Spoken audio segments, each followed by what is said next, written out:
Today we have a special topic. How do we go that final percent to make sure we complete what we start?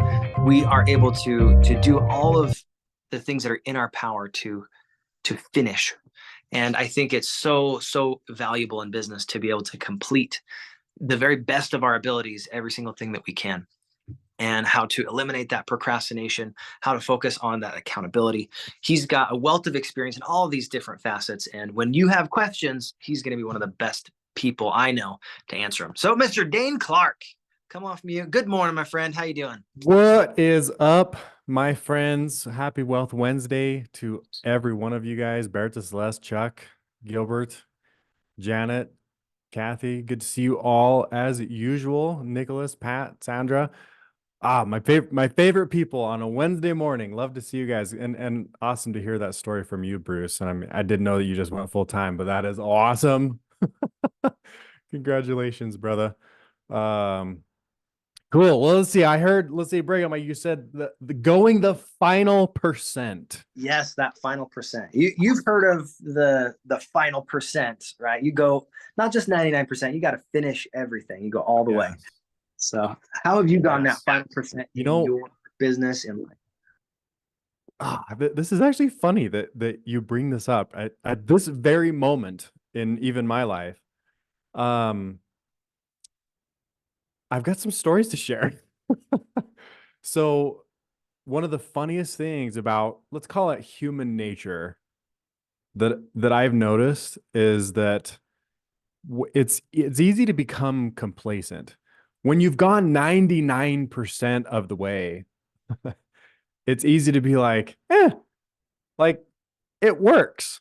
It's functional. Things are working. It's obviously you've had success. Obviously you've taken, and so whether it's 99 the last 1% in a certain goal, the last 1% in a big life change. You look at, I mean, I cannot tell you how many times as you, I'm not going to throw anybody under the bus, but as you look at humans, let's just say humans in general. Um, and so when you look at humans in general, there's a pattern. You look at most, let's even just say like husbands and wives, and you look at even just like household projects, right? And everybody, all of a sudden, I'm sure everybody's like, oh boy. And you look at household projects, or especially by, I guess I'm going to put myself under the bus here as generally the man. But if you're finishing a remodel of a bathroom or something like that, I can't tell you how many times you see it's like 99% finished. But it's functional, right? It works. So how do you get that last 1%? Um, and I feel like I've over the years I've discovered something, right? And I'm trying to think of some of the funniest things that I've seen that I'm just like, oh my gosh. But and I'm guessing you guys know what I'm talking about, where as soon as it's functional, human nature is such that we move on to the next thing. The next, and I don't want to make this a bad thing, because the next important thing many times, but so often it just takes that little bit of effort to bring that final thing into full swing. And I want to give an example, and I'll give the example that I just had to apply this principle for myself, because again, when things are functional, it's easy to just be like, it's good enough, right? Um, but I remember when I was really getting off the ground and having more properties coming my way that I could submit offers to. And so all of a sudden I found myself like, hey, I've got the ability to write up X amount of offers every week or every couple of weeks, or however, whatever the interval was. And I remember thinking like, oh, I'm gonna get burnt out. because it's a lot of paperwork, right? Real estate, I've heard so many people argue both ways that, oh, real estate it's not a contract sport, it's a contact sport. I argue that it's both. Real estate is a, excuse me, real estate is a contact sport, but it is also a contract sport because as soon as you can get somebody to say yes, and even selling Renatus, this applies. As soon as you get somebody to say, yes, I like this. I like the idea. This makes sense. Let's do this. It becomes a contract sport. And people need to sign stuff and money needs to transfer. And so going that last, that final step of, you gotta get into the contract stuff. Anyway, so it becomes a paperwork. I don't know. I don't want to call it a nightmare because it is what it is, right? Reality is what it is. But it turns into a lot of paperwork. And so I remember when things really started picking up, all of a sudden I'm like, man, I can write a few offers on a regular basis. And after, anybody here that by show of hands, even if you want, that's written up an offer. I mean, how much work that is. That's a lot of work. It's a lot of paperwork, especially when a real estate deal, when you add seller financing or any other kind of addendums, uh, all kinds of stuff. It is paperwork, lease options, you name it. I mean, down to bare bones tenant, fix and flip. Oh, paperwork. And so I remember having that feeling that's like, I'm going to get burnt out of doing this. And so I had the idea previously, and at this point in my life, I had the idea that I wanted to figure out a way to automate my offerings, if you will, or my offers, my paperwork portion. I wanted to automate the paperwork portion one way or another. And because at the time, the best system, I should say, the best system I could come up with. In fact, I bet you I have some templates I could share with you guys. Oh shoot, Brigham, are you able to allow me to share my screen by chance? Um, I know you said that you've got something to do for the next 10 minutes, but if you are available, let me know if I can share my screen. But anyway, but until then, I'll just tell you guys. The best thing I could come up with at that time was I'm going to take an offer, a real estate purchase contract, and I'm going to fill everything out that I do the same every single time. In other words, I'm going to pre-sign it. I'm going to pre-initial it.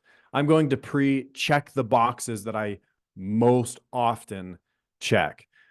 Due diligence, no appraisal needed, no financing needed, settlement deadline, and I would pre-fill settlement deadline 7 days from the date of acceptance. Due diligence deadline 6 days from the day of due diligence, or sorry, from the day of acceptance. Things like that I could fill in every single one. And so to me, like that was the best thing at the time that I could come up with. Let's call it that for automation, right? Systems. So that I could crank offers out faster than just doing it from scratch every single time. But then I had this idea that I wanted to create a button that I can just push said button and it generates all the rest of the stuff.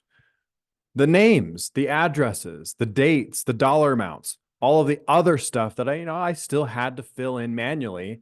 And again, anybody that's filled in an offer, I mean, especially in Utah, I mean, you have to date every single page. You have to sign or sorry, I would pre-fill the signing, and the initials. But if you have an addendum, you have to put in dates, addresses, what do they call that? The ID, not the ID, yeah, parcel ID number on each of the different documents. And so there's still plenty that you have to do over and over and over again. And there was a moment that I was like, my current system is functional, but I want, and I had the idea of creating this automation. And so, let's see, did he give me access to share my screen? No. Anyway, I had the idea of the automation.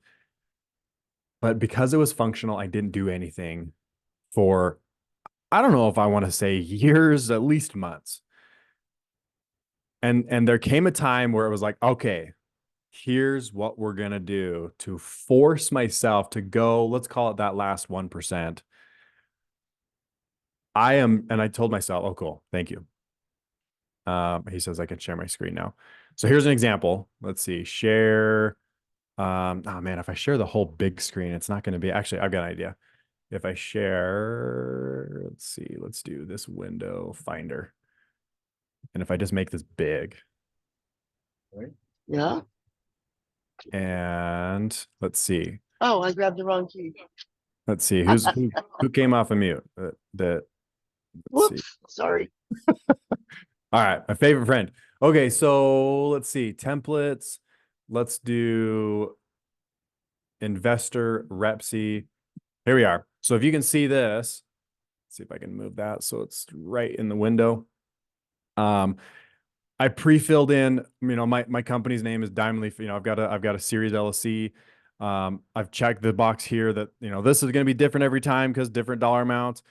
Sale of property is not. So I've checked that. I've got it. I've got my signature there. And so this was like the best automation that I could come up with at the time. And it worked, right? This saved me arguably a lot of time to that point. But then I was like, oh, but I still have to put a date right here. And I have to go in, I have to copy, I have to scroll down, paste, copy, scroll down, paste. And, so there was still some tediousness to this. Pre-signed there, but I still have to put a date in there. I still have to put a date in here. I still have to put some kind of a date, dates in there one way or another. Again, initials. And I have to put the date again, my name, the buyer's name, the seller's name, the property address again, and any addendums here. And so, for any of you that are like, all right, I'm at that stage, like there's your next level. If you're filling offers out from scratch, do that.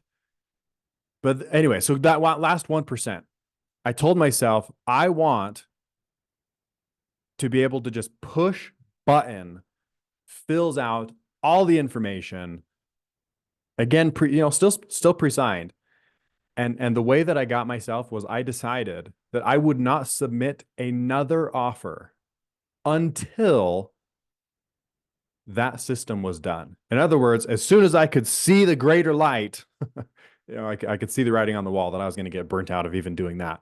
As soon as I could see that greater light, I was like, okay, I will not act in the old way again. I will not do it. I will only do business in the new way and the new idea that I wanted to finish 100%, that it would work.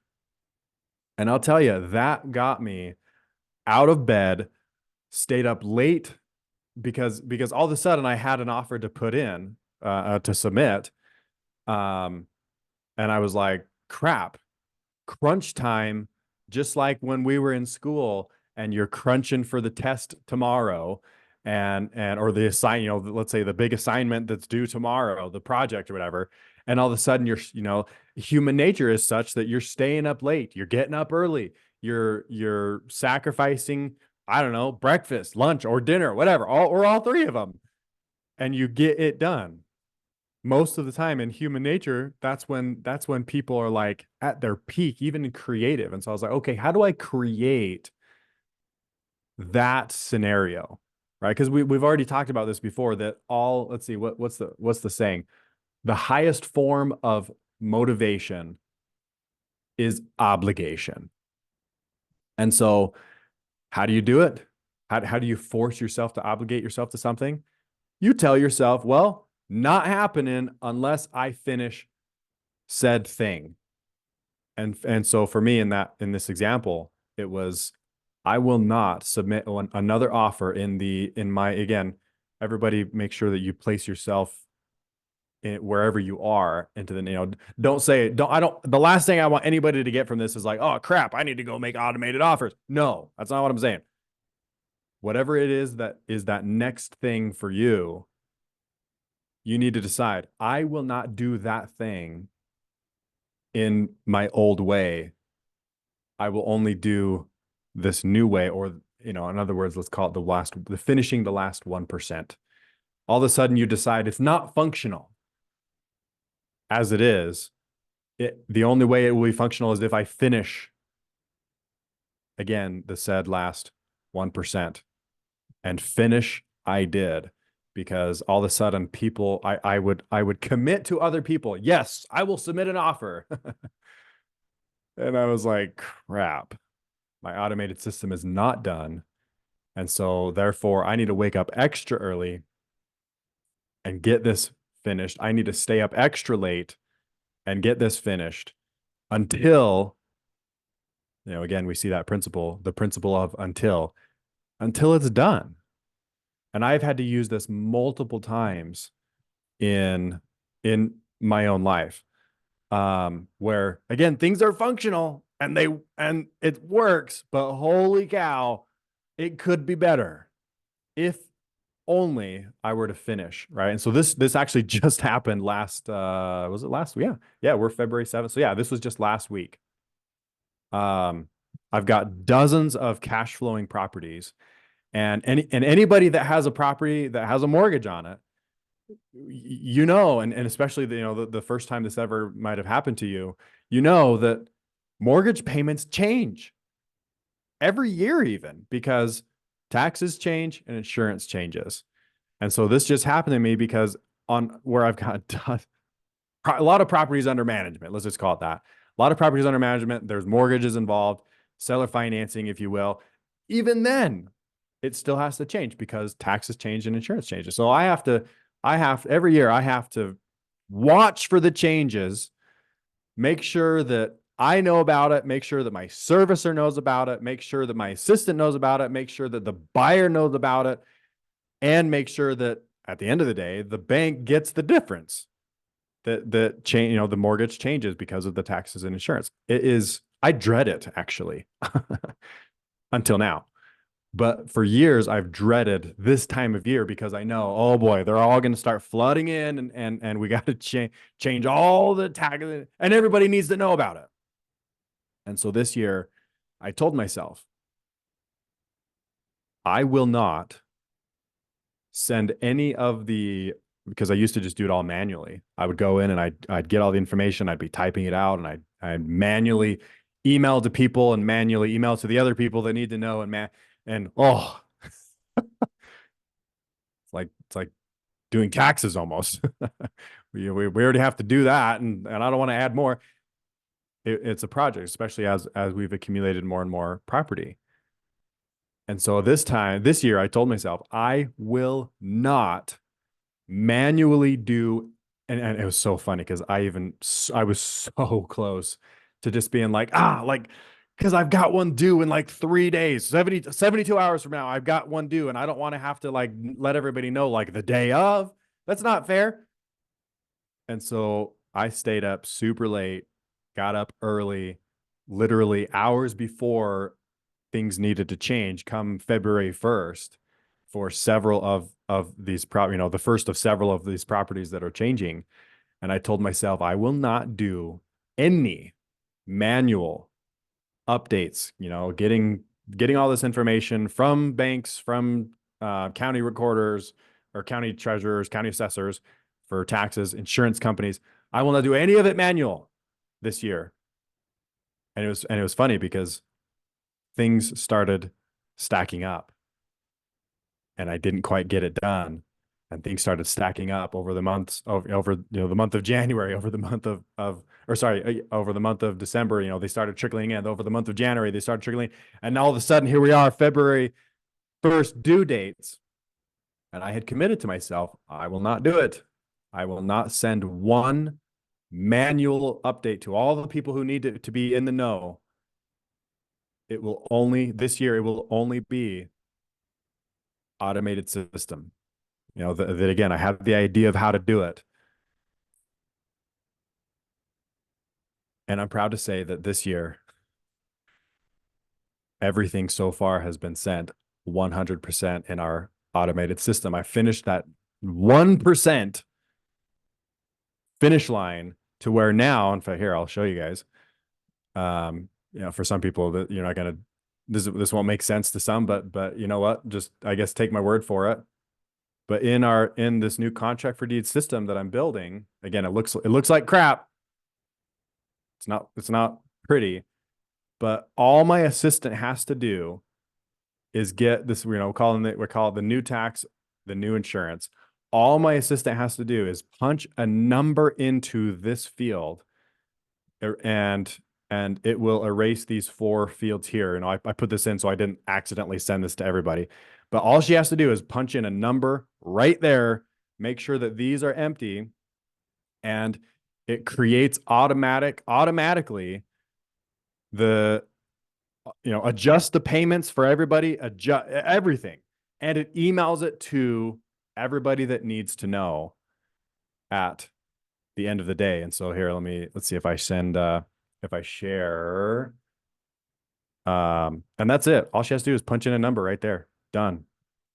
Emails everybody, adjusts all the math that it needs to change of where money's going and who it's going to and when. And then let's see if I share, let's see, where's my mail? And they should all be very, very simple. Let's see, 1277 was one that we sent out. Escrow changes. No, that's not one of the newest ones. Let's see.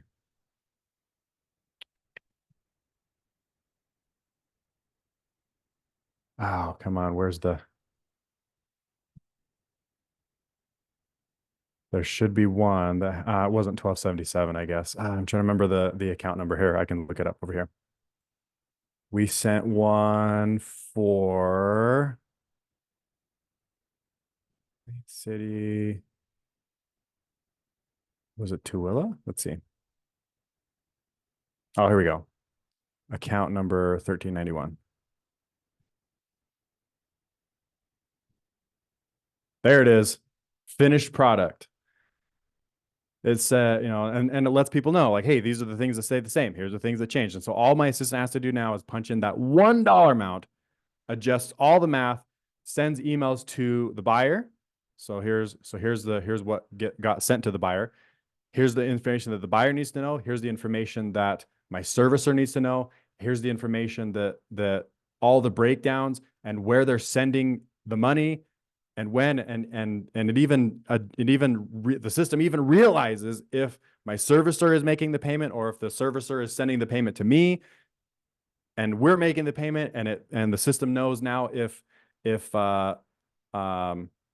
sending it to maybe my partner and they're making the payment. The system knows. Smart enough. Now we're just, again, all I have to do is punch in a number to that field. The system does the rest. 100% automated. And holy cow, I'm sleeping like a baby at night. But it was functional for years. I've had this idea for quite a while, to be honest. And I because it was functional already, we were getting it done, at least. I didn't go the last 1% because it worked.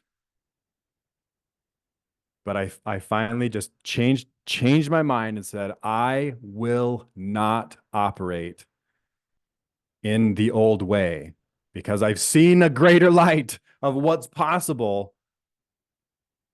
And so the only option is to cross the finish line, to get the next thing done so that life becomes better. And I'm excited about this time. Now I'm just like, sweet. I'm excited about this time of year because I want to use the new system. It's fun again, where it used to be tedious. Just like back when it was fun to write my first offer. It was fun to maybe write my first 5-10 offers. After that, I was like, this is tedious. So let's make it better.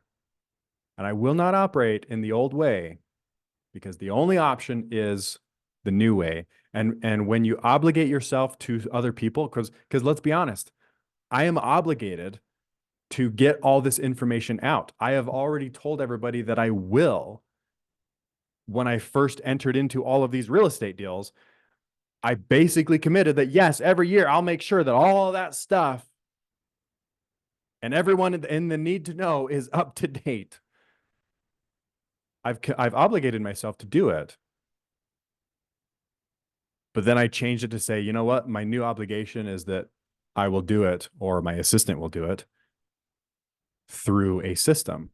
Because truth be told, because it was so complicated to do it all manual, I didn't trust my assistant to have to double, triple check every little number and make sure that everything goes to the right place. Because again, it was just so manual.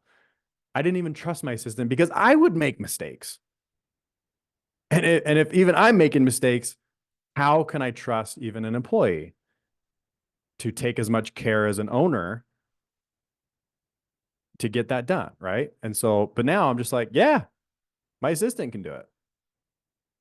Pay her to get that done at the end of the day. And so I'm sure that there have already been several people that have had these had ideas pop up into your mind. Notice the things that are popping up into your mind that you're just like, you know what? It's time. This is your sign. The difference between going that last 1% is the same way that or the same concept that all the highest form of motivation is obligation. How can you change your relationship to this last 1% so that you literally obligate yourself where you have to do it? Because at the end of the day, if you don't, then you're going to fall short of an obligation. Nobody wants to look stupid among our fellow humans, right? If I didn't finish this thing, then I'd look pretty dumb because all the payments are changing and stuff, and somebody would lose money. Even I shouldn't say lose money. Somebody would lose some opportunity costs. Somebody would lose profit, a little bit of profit, because especially if the payment changes as much as $50 to $100, and we've got dozens of properties, I mean, that adds up quick.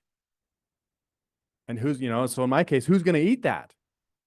If I'm the one that dropped the ball, then it's me. And so I'm going to eat that, one or couple $100, whatever, every single deal. I mean, that's thousands of dollars.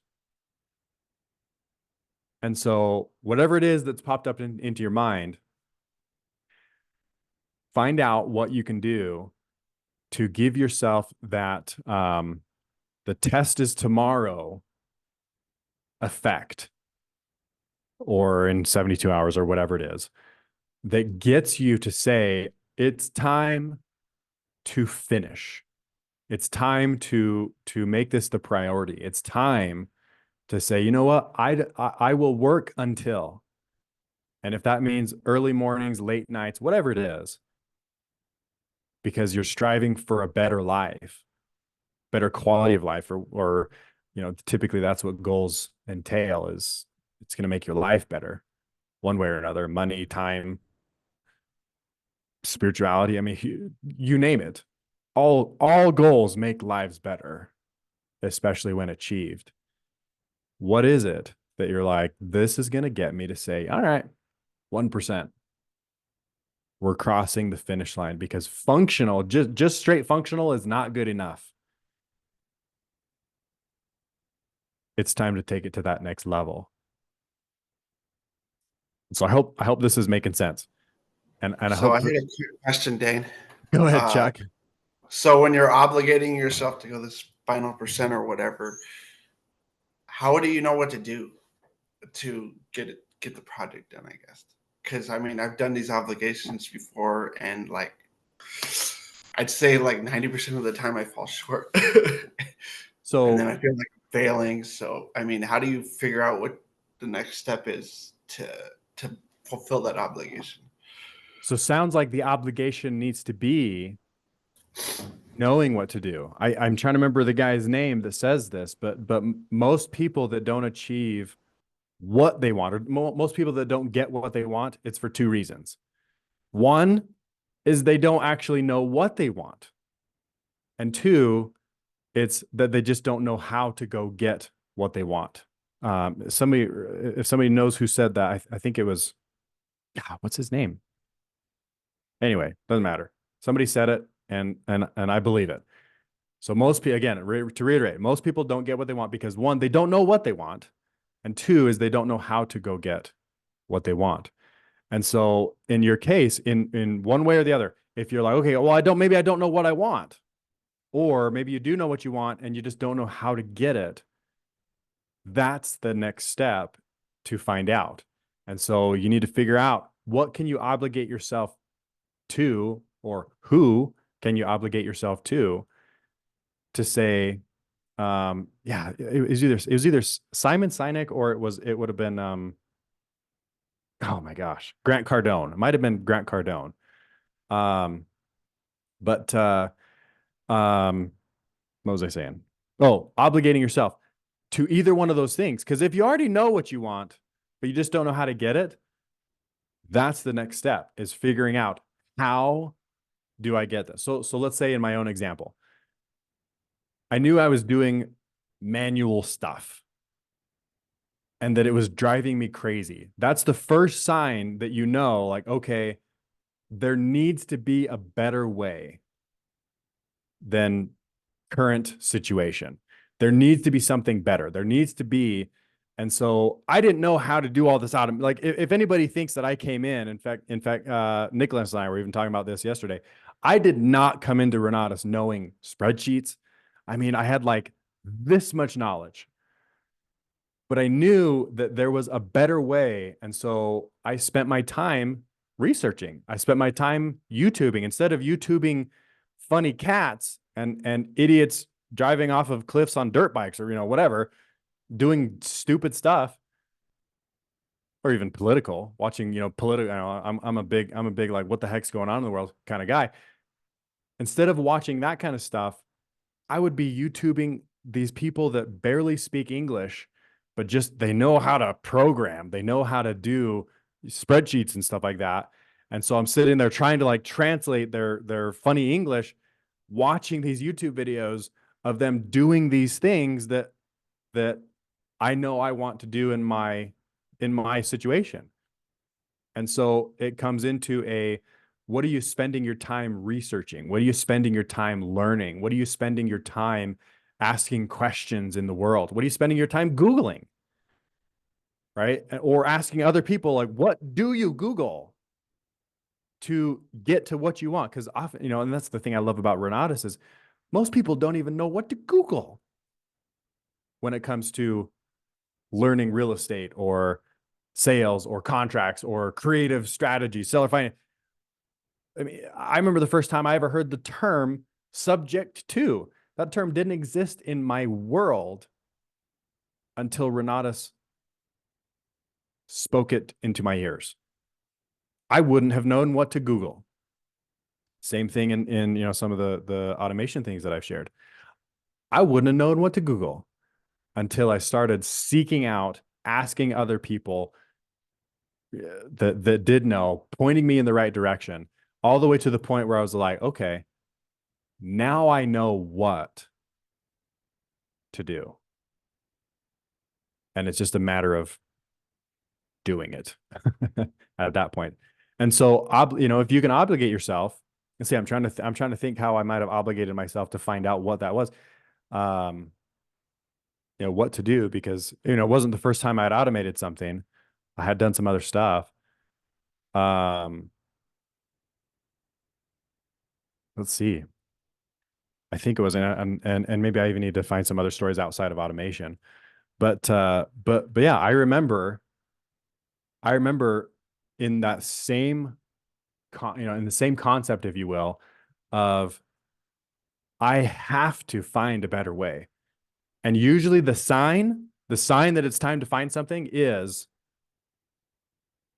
when anything in your life, I don't want to say sucks, but if anything in your life causes you grief, pain, disgust, even annoyance, like, again, anything in your life, there's your sign that it's like, okay, time to make this better. Right. And in fact, it's funny because some people still bring up to me, and some people heard me talk about my household dishwashing system that has actually given my life, how do I say this? A better quality of life within my household, because it was my sign. When I was newly married, I think we might have had 1 or 2 kids at the time, and I just hated dishes. I remember, I'm not sure if I've ever shared this before, but I remember I grew up milking cows on a dairy farm, 3:30 in the morning on a Sunday or before school or whatever, milking cows, or from 7 p.m. until midnight or so, milking cows. And I remember my friend in high school said, let's go get a job at the local restaurant. There's a really big restaurant that people would come from miles around to see. And he's like, let's go get a job at this restaurant. And I was just like, cool, it'll get me out of milking cows, right? And so we went and applied for a job. We got the job of dishwasher. And I remember working there the first day, and I was like, this sucks. I'd rather milk cows. And so I literally put in my, I don't know, 24-hour notice. I basically told him I wasn't coming back the next day. I washed dishes all day that day, all night until closing, and then cleaned up the kitchen. And I was just like, I would rather milk cows than wash dishes. And so I'm one of those people that even in my own house, like, sure, doing it in my own house, but doing it for other people and everyone, anyway, you guys have been to restaurants. You guys know what it looks like when the table's all finished and the busboy or bus scout comes and gets. Anyway, that was my sign that I was like, I do not like this in my life. It drove me nuts to have dishes all over the sink and counter, and then one person has to load the dishwasher and empty and put a.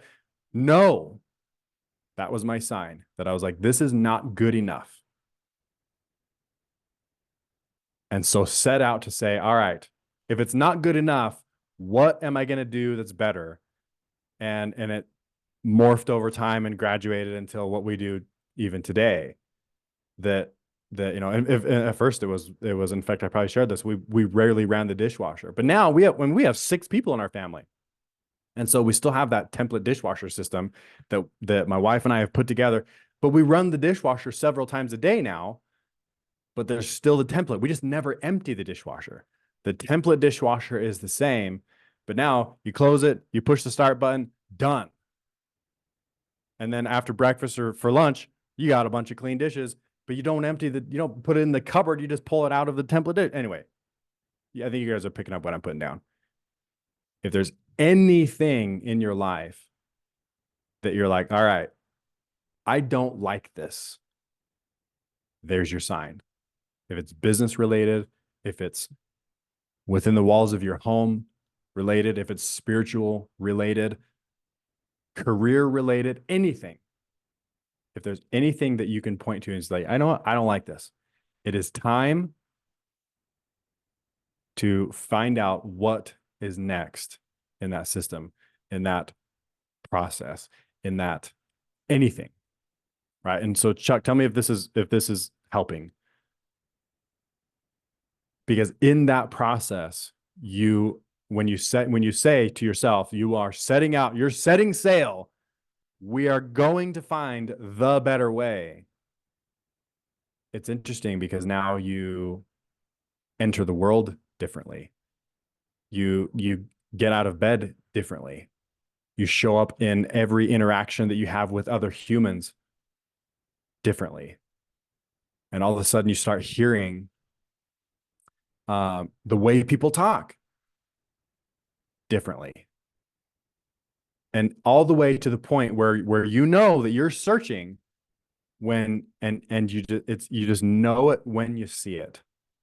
Right? Some of you guys have heard me tell the story about my wife and I love backcountry, off-road, go where no man has gone. And so we've owned dirt bikes, four-wheelers, side-by-side snowmobiles, the Ford Raptor, the crazy Jeep truck. And then we had 4 kids. And I remember feeling, if I'm understanding what Chuck is expressing, I remember feeling that feeling of, I don't know what I'm going to do so that we can still keep this hobby and have 4 children, 6 people, right? They don't make 6-seaters, 6-seater Jeeps or Jeep trucks or anything that's crazy off-road capable. I mean, you can get like a Chevy Tahoe off-road edition, but let's face it, where are you going to go with that? Like a dirt road? Sorry if anybody owns a Chevy Tahoe, but you can hit a dirt road with that. Maybe have a couple of like rocks like this big or whatever. And all of a sudden I talked differently. People that showed up in my life and I had conversations until I saw it.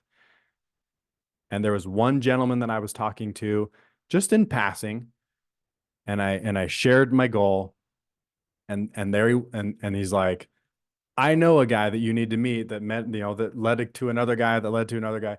And then bam, we bought that Ford Bronco Raptor. And still, I didn't know exactly how, but I started, and it took me 2 afternoons to weld in that third row where I've got that, basically a Jeep back seat in that Bronco with racing seat belts and the Ford Bronco Raptor version has braces further back in the roll bars. And so much safer in a roller situation. And so it was almost as if Ford had literally made the Bronco for me to put a third row in, and with all the safety, galore, that with the 5-point harnesses so that, the kids don't roll back. Anyway, whole 9 yards. I knew it the moment I saw it. And I had that goal for, well, let's see, our 4th child is now 1 year old. And so we knew about the 4th child 1 year, 9 months ago, essentially. And so I've had this goal for 1 year, 9 months. And I had no idea how I was going to do it. But because I showed up differently with that goal in the back of my mind, one way, some way, obligating myself, like, yes, family, we will do this. We will figure it out. And some of you that followed that story, I thought I was going to do it to the Jeep truck. I thought I was going to put a thing on the back of that, a shell on the back of that, and I was going to like blow the back window out, and I was going to blow the front window out of the truck shell. And so the kids would have to like climb through basically an empty window hole I thought that's how it was going to work. But for some reason, I couldn't take action on it. And then like I say, the moment I saw, what do they call that? Football analogy. And when you're running, when you hand the ball to the running back, the goal is to look for the hole in the line of defense. And I saw it and jumped and obligated myself that and even with that Bronco, I was like, I will not rest until this thing is done and we have a third row Bronco. Didn't know how I was going to do it, but figured it out along the way. Had it in the back of my mind for a year and 9 months, basically since inception of child number 4. And when I saw it, there was no denying. And I could probably tell the same aspects of the stories, even with, the other couple automation things. And so, Chuck, I hope this is making sense. And for somebody else, I'm sure that was for you. If you're just like, I don't know what to do next, you will know it when you see it. The very fact that you want it, notice that you intentionally show up differently in every conversation that you have, even with yourself. The conversation that you have, because what's that guy's name? Alan Watts says that all humans think compulsively. We have nothing else to think about except thoughts. We are always talking to ourselves in our own heads. And so the conversations that you have with yourself, you show up differently. which then leads to the conversations that you have with others. You show up differently, and you will know it when you see it, whether it takes days, weeks, months, years, doesn't matter. I guess it does depend on how big the goal is and where you're coming from and where you're trying to go to. If that gap is further, then it takes longer. Where you're going, where you're coming from and where you're trying to go to. If that is a big stretch, then sure, it might take longer. But if it's a smaller stretch, maybe one conversation with somebody that points you in the right direction, and bam, you know what to do. And it's time to get up early, stay up late. It's time to work until it's done. So anyway, I hope this is making sense. But let me check comments. All right, let's see. Oh, thank you guys. Appreciate the love.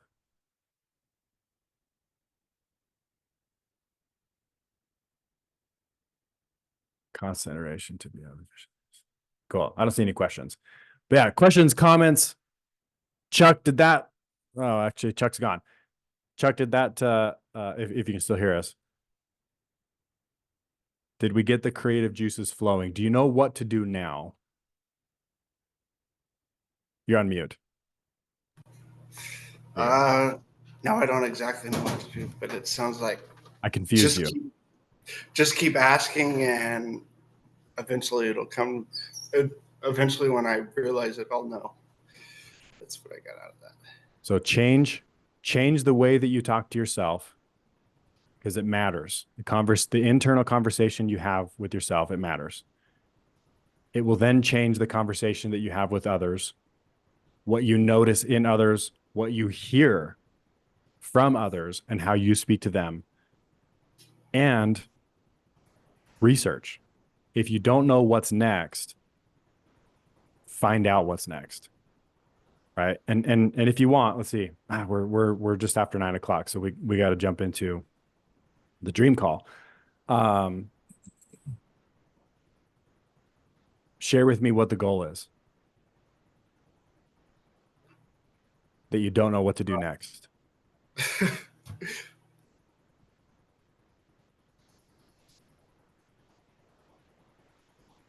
The goal, so I don't know which goal I want to share, because I have like so many goals that I'm working on. Well, I was only working on one goal, and then things what was the one thing, as I was talking, I spurred thoughts, obviously, because you shared them. What was the one thing that caused you to say what you said when you said, what if you don't know what to do?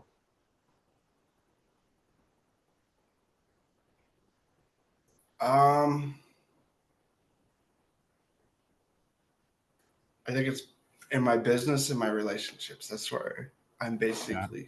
So maybe seems more of like a general. If I'm understanding correctly, it's not like you're pointed at one thing and it's like, what do I do? It's more of like a general feeling of, I don't know what to do. And tell me if I'm anywhere accurate or not.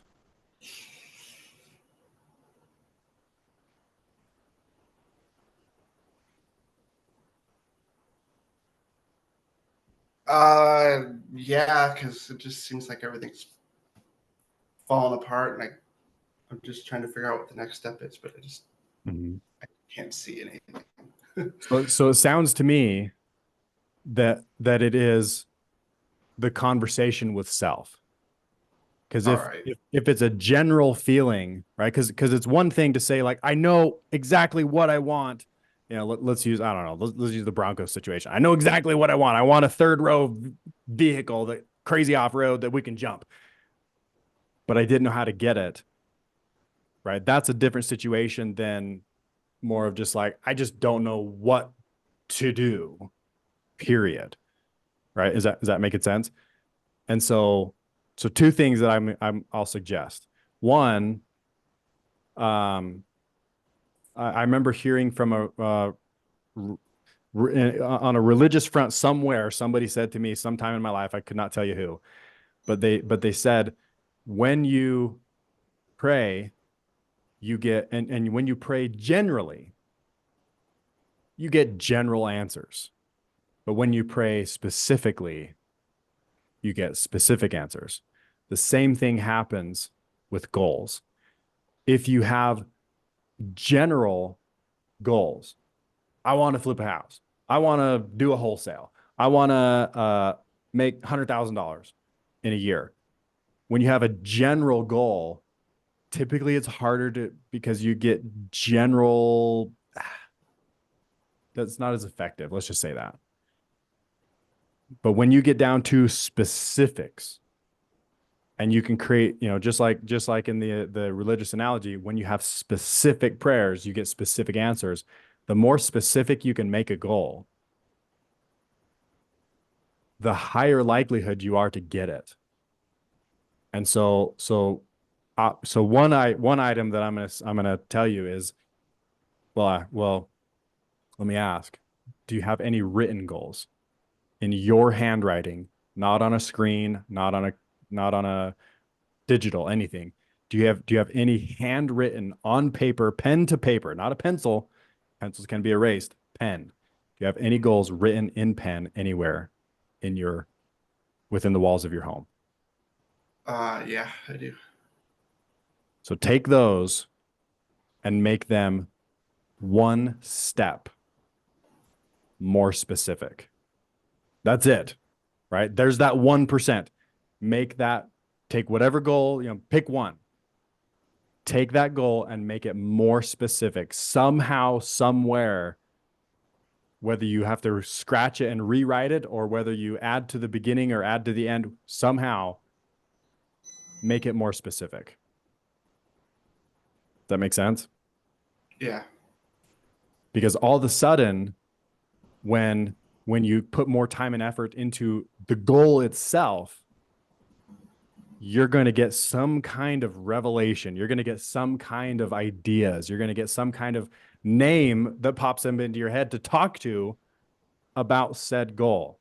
I promise you this will happen as you take the time to do this. Okay. So one step more specific.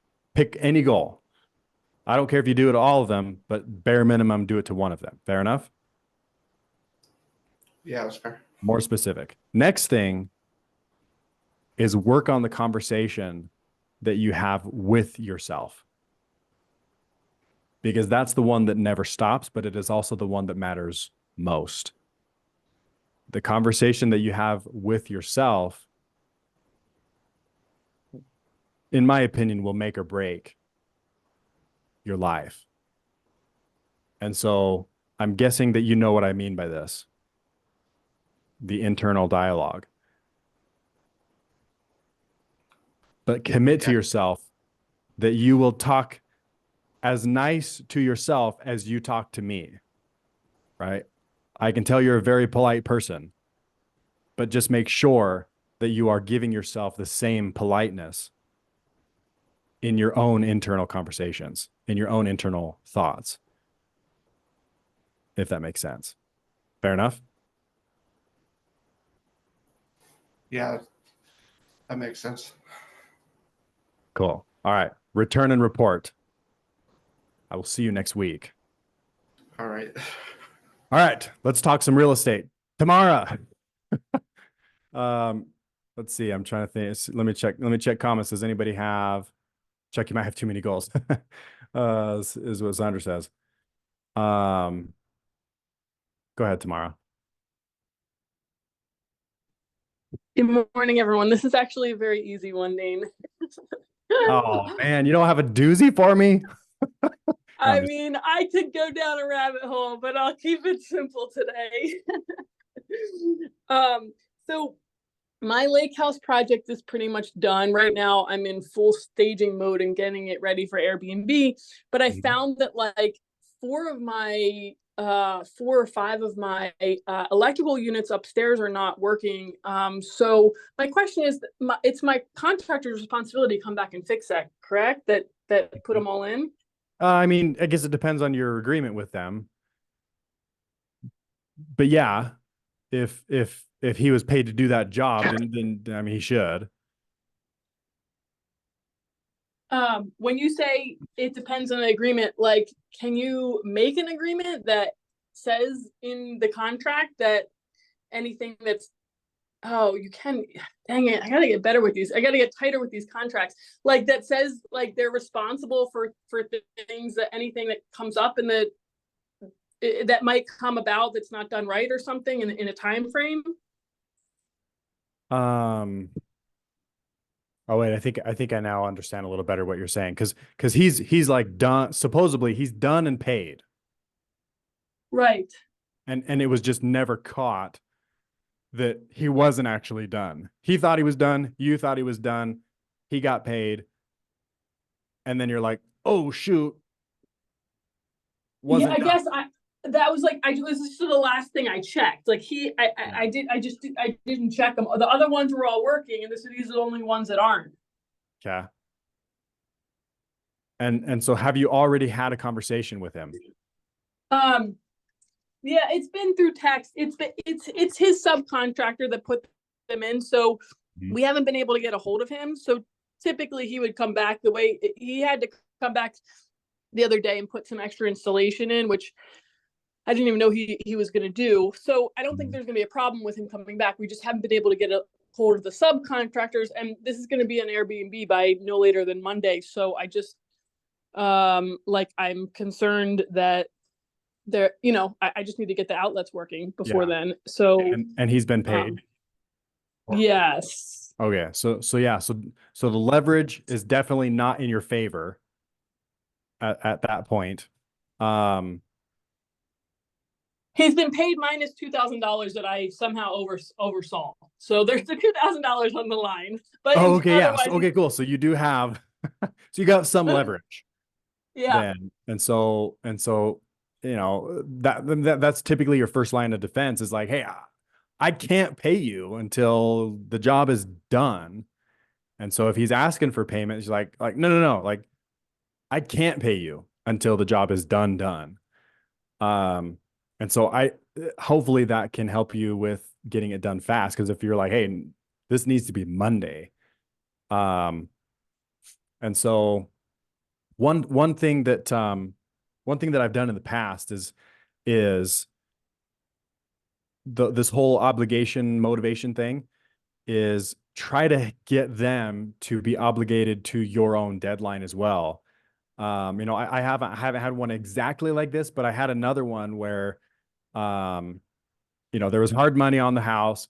The contractor was taking his sweet time, and he hadn't been paid the final bit. So, we had the leverage still, but eventually I was basically like, dude, contractor, if you don't finish, the hard money is going to start foreclosure because the project has gone long.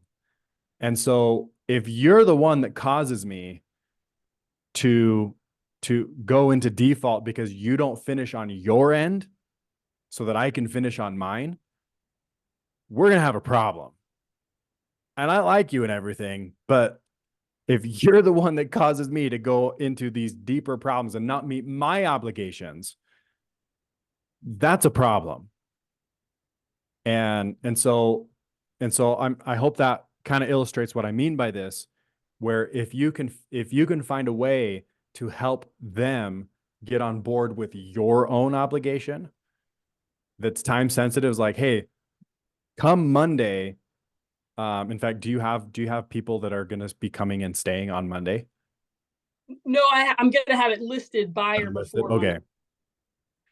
Still use the date.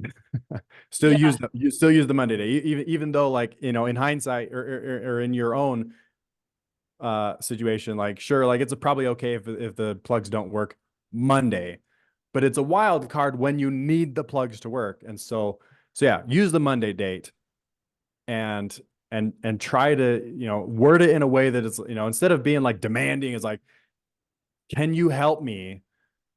Because my deadline is Monday and I need this functional. I need this to work so that we are ready for Monday. And so, because in most cases, humans like to help each other. And so I would say, because obviously you have the pay thing. And so if he asks for payment, you'd be like, no, I can't pay you until that. But to get it done a little faster, share that, hey, you're on a crunch to get this done. And you'll have the highest likelihood of him, contractor, being like, okay, yeah, we'll get it done.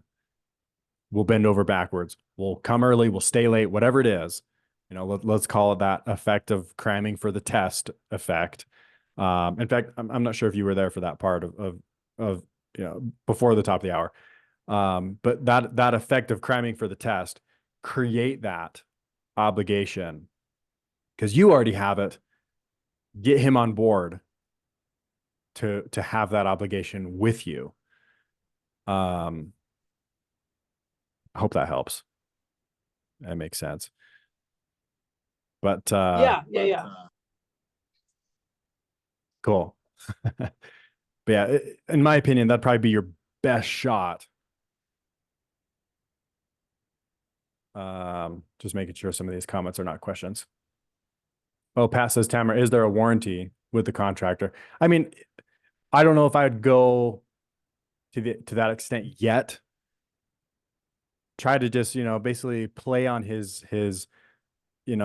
are you as good as your word strings kind of thing, basically his integrity, put his integrity on the line and in a way, not like blatantly, but